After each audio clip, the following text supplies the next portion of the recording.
This video is made for adult collectors because man is silent but deadly. Hard to digest.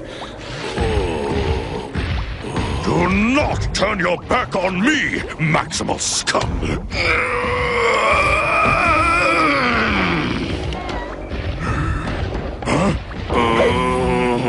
No, not that!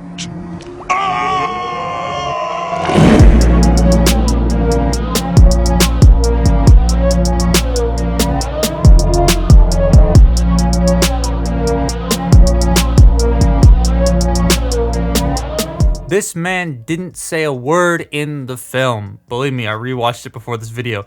But nevertheless, he got one of the most interesting toys for the Beast so far. Primal isn't out legally yet, so I can't say as a whole. He's the most intricate, yet when all's said and done, you're left with a very filled in and accurate toy that isn't all brown like the stock images because the deco of the film changed halfway through production, so the toy team had to change it too. But this is the Rhino, man, and oh, I love a good Rhinox toy. The original, Thrilling 30, Studio Series, Mainline, we forget Kingdom. This one, though, feels incredible. The plastic density feels super lush, and the texture on the plastic gives this dude a whole nice hand feel. He isn't brown like the product images, because halfway through, like I said, they changed it. But I kind of prefer the brown, to be honest. It gives the toy less of a plain look in my eyes. I know this is film accurate, but it's a bit bland for me. Like, I thought the beasts as a whole were kind of bland looking in the film. I wish they had a little bit more color to them. I do like all the mechanical detailing around this guy, though, especially in the thighs and in the neck. There's a lot of nice sculpting, like mechanical look in there. It just, it looks and feels nice. Coupled by how his armor looks segmented and you can see little tiny details underneath it all, I dig that. He just gives off that brute vibe, which is great because the mainline one did too, but not to this extent. This one feels more fleshed out than the mainline in terms of where it puts its bulk, and I feel like that's what makes it more brutish than the mainline Voyager. Not a fan of the tail hanging off the butt though. Kind of wish it had a place to fold into the torso because it looks like his pee-pee's hanging out when you look at it from the front. It's not great. It's on a friction hinge though, so you can remove it if that's something you want to do, so I guess that's good. He does look good with the rest of the Maximals. Now all we need is for Primal to legally release and for them to eventually do an ape link so we can have a full set of Maximals from the film. That'd be great. He comes with his hammer and it's a tad disappointing. There's hardly any actual paint on this guy, so it would have been nice to see some green on the hammer, not to mention the handle is only holdable in the middle. Kind of wish it was holdable at the end too, so you could replicate that massive swing he does in the film. And the handle is a slightly softer material. It's the same plastic they used to make the joints. It's not rubber. But because of that, mine came ever so slightly bent out of the box, and it's not super noticeable, but I notice it and it does bug me. I have also heard complaints that he's a bit too stumpy, and he kind of is like that in the film too, so I'm chalking that down to accuracy more than bad design. So his articulation's odd because the way that it's just his legs, the way they work is weird. So the head is on a ball joint, but it is the stiffest ball joint I've ever felt in my entire life. So like trying to move it around is very difficult, and trying to get your hand in there because his head is round and it's surrounded by all this. It's quite hard. So moving his head, he doesn't, he's not the most expressive dude in the world. Which I guess is fair, because what did he ever do in the film other than hit things? But, you know, whatever. Shoulders can do a full 360. They are segmented, kind of. His hammer's rattling. But you can, like, you see that? Oops. It's segmented. You can feel it. It's strange. Shoulder pads can move in and out. They do sit out here, which I kind of wish they sat a little bit more inward. But they do pop in for transformation. Arms can go out that far. You got bicep rotation below 90 degrees of bend at the elbow there, which is a little annoying. You do have wrist rotation. Now his wrists do could look kind of awkward when he's standing there because the way they're sculpted, his hands look like they're doing this. And I'm not the biggest fan of that, but that's just a little nitpick. You got waist rotation. The tail can move out of the way. The hip skirt can move up. You got legs can go forward that far. They can go back that far. They can go in and out. And this is where they start to become a little awkward. So you have this piece that moves, which is a little annoying because it moves out of place all the time. And then you have the knees, which don't really stop. So they just keep going that way because of transformation. So the knees can bend 90 degrees that far, and then they can go that far if you want them to. And it's a little bit loose on mine, so getting him to stand can be a little bit of an issue sometimes, because then you got to make sure all this is lined up properly. And yeah, it takes a little bit of like work to get him to stay. And the feet can go down and pivot. And he also has 5mm pegs at the bottom of his feet, so you can plug stuff. I don't have anything 5mm around me at the moment, but you can plug things into him.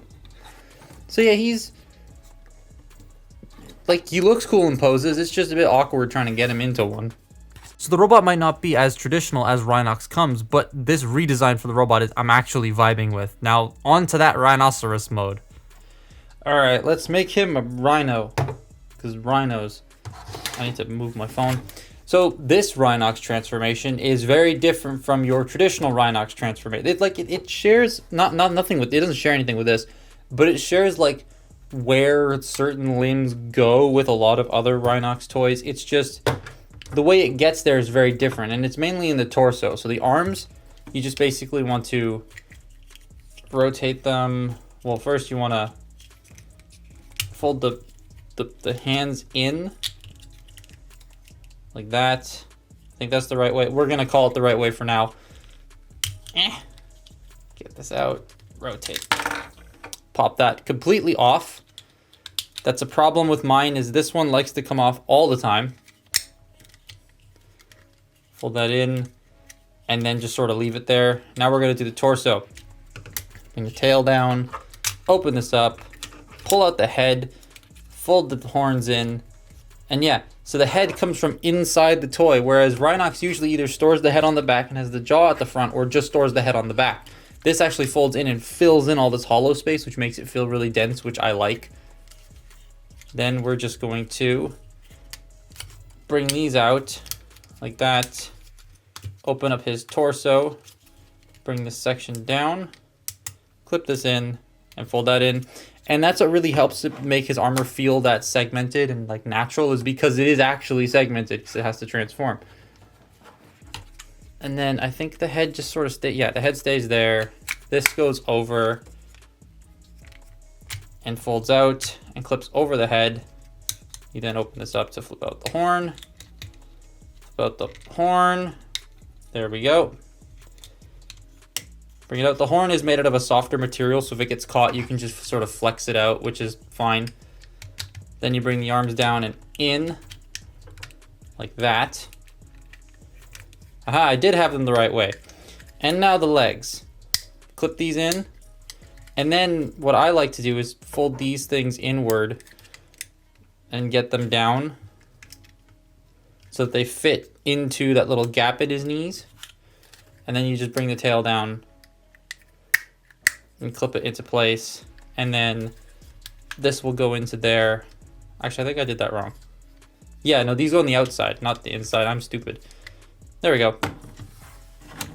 And there you have Rhinox in his kind of weird looking Rhino mode. Rhino mode looks like an absolute beast, and a brick, because it is a brick. Like most Rhinox toys, the alt mode is mostly a static object. The arms and legs are now in places where movement is difficult for them, but what dynamic poses are you gonna get a Rhino into other than that?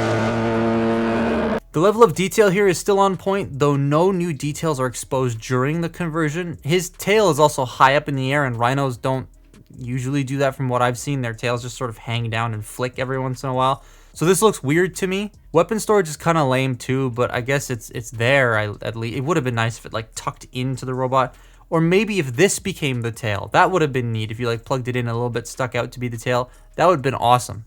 And his mouth can open so you can recreate. Oh damn, oh, hang on. I just noticed he can lift his tail up. You know what that means? Yeah, I like this guy a lot.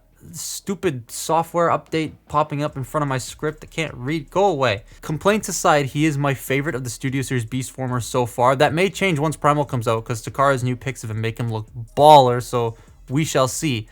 But this guy feels tall, solid, and I definitely think you should get one for yourself. He feels genuinely worth it, and he's a movie toy, so he's going to be stocked quite well, so finding him shouldn't be too hard.